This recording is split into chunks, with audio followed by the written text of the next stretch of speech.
আজকে আমাকে একটা ভাইয়া বলছে আমি নাকি বুড়ি হয়ে গেছি, আমাকে নাকি বুড়ি বুড়ি লাগতেছে। ভাইয়াটা মেবি আমাদের বরহুনারই, চেনা পরিচিতর মতো হইতে পারে, কারণ আমার আত্মীয় স্বজনের মধ্যে অনেক শত্রু। আমরা আবার দূরের মানুষ শত্রু না, আত্মীয় স্বজনরা বেশি শত্রু।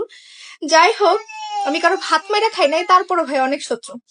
যাই হোক, তো যেহেতু আমাকে বলেই ফেলছে যে আমাকে বুড়ি বুড়ি লাগতেছে বা আমি বুড়া হয়ে যাচ্ছি, আমার বয়স বাইরে চাইতেছে, তো ভাই আমার তো বয়স বাড়তেছে, তোমার কি বাড়তেছে না? এটা হচ্ছে কথা, যে তোমার তো বাড়তেছে, আমার বয়স বাড়বো, তোমার বয়স বাড়বো, আর যারা হইতেছে আজকাল তাদের বয়স তো দিন দিন বাড়বো।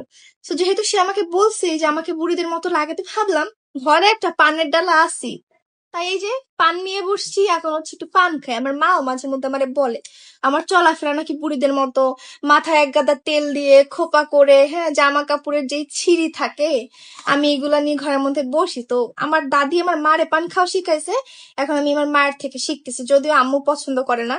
আমার বড় বোনও মাঝে মধ্যে পান টান খায়, সো আমার মা এটা পছন্দ করে না যে আমরা খাই।